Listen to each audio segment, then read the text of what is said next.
tunaarifiwa kwamba kuna mkutano mwingine ambao umeitishwa na Inspekta Jenerali wa Polisi Joseph Boinnet hivi sasa ili aweze kutupasha habari ambazo zinazoendelea kuhusiana na masuala ya maandalizi ya uchaguzi, hususan katika swala lile la usalama. Moja kwa moja na kupeleka katika afisi yake ili tuweze kupata taarifa hiyo. Election, that is Tuesday next week, and also the period while Kenyans will be awaiting for the results, and the period immediately thereafter, depending on the course things take after the announcement of results. Before I give the brief, I'm also very proud to say, after a lot of analysis since independence, that today, being the fourth day away from the general election since independence, this is the most peaceful period. We have not had this kind of atmosphere and environment just 4 days to the election. And I must appreciate Kenyans and appreciate all the political players for conducting themselves with utmost care and respect for each other during the campaign period that, as you know, comes to an end at 6 p.m. on Saturday. The preparations for this general election from the security sector started about 1.5 years ago, because we were aware that this election will involve a lot of players. So you are aware there are 6 elections with very many seats across the country, from the MCA to the presidential, and therefore the demand for security we projected would be very high. Therefore, we put ourselves together as security players way ahead of time. We formed a multi-agency approach 1.5 years ago, as composed of the National Police Service, the National Administration, and other players in the security sector, to just look at scenarios and situations and prepare for them. And I am happy to report that in the fullness of time, we have been able to even carry out training, which we had invited all of you at the Humanitarian Peace Support School in Embakasi, where we simulated a number of situations in a riot situation, just in case that happens. And during the training, we brought together a lot of players, simulated worst-case scenarios, and prepared ourselves for them. As a result of the training, which had brought together the leadership of the security in the counties, we have been able to cascade that down, and therefore in every county we have a joint multi-agency security operation center, which has one command and which is ready to handle the worst case scenario in case of eruption and breakdown of law and order in this country. This we are doing not because we suspect there will be a breakdown of law and order, but just like good people would do, prepare for the worst case scenario, and if you have a better one, then it's good for all of us. And that training now is behind us, and the deployment to the counties has already been done, and the county teams themselves have cascaded the multi-agency approach of training down all the way to the lowest unit of our security players. In the course of time, we have been able to meet a lot of stakeholders to just explain to them and look them in the face, tell them that we are ready. We have had meetings with KEPSA. We had meetings with the diplomatic corps. We had meetings with the religious leaders. We have had meetings with political parties. We have had meetings with IEBC, who we are doing everything possible to support. We have had meetings with international observers and also our local ones, media owners, the Media Editors Guild, and across the country. You have seen our cabinet secretary address Kenyans from the counties, just to reassure them that we are ready and able to handle any security situation that may arise. As we do this, we are very aware that our role as the security players is, first of all, to keep law and order in the country during the remaining period and the period during which the election voting will be taking place and the election immediately after. And our role, we understand it very well, besides keeping law and order, is also to support the IEBC to be able to conduct a credible, free and fair election.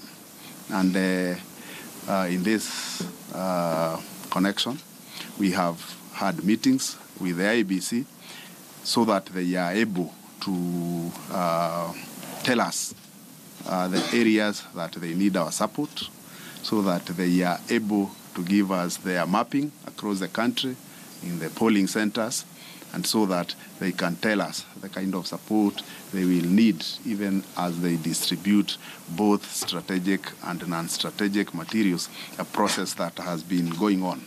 And therefore, they have given us their schedules. They have given us their requirements in all polling stations, in all polling centers in the country, and we have been able to deploy and draw our operation orders appropriately. And we hope by Sunday, every resource, human resource, every police officer, every support that is needed from the security sector will be in place. Some of it has already started moving.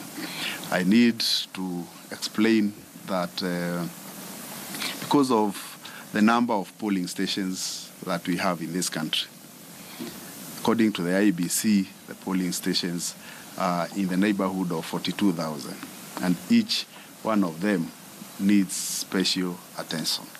They have made a request of in excess of 150,000 now officers to man the process. And as a security sector, we have been able to identify these resources both from the National Police Service. We have been able to identify this resource from the National Youth Service, been able to identify this resource from the Kenya Forest Service. We've been also able to identify this from Kenya Wildlife Service. And the IG has therefore prepared to appoint those people who are not police officers as special police officers for that period, so that they can be able to assist where the numbers that are required are not available within the police service. And the reason we are doing this is because on 8th, the rest of the country that is not election areas will also need security.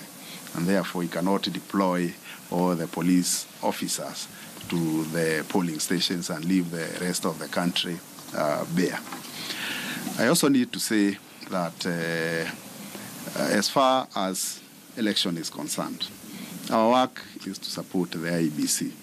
And it is important for us to comment on what is expected of us within the voting area. As you are aware, the centers have already been gazetted and are known. And IEBC has gone further to define the radius within which they will call polling center, which is 400 meters, radius of 400 meters. How voters conduct themselves, who is supposed to be in that vicinity, is a matter that is determined by the IEBC.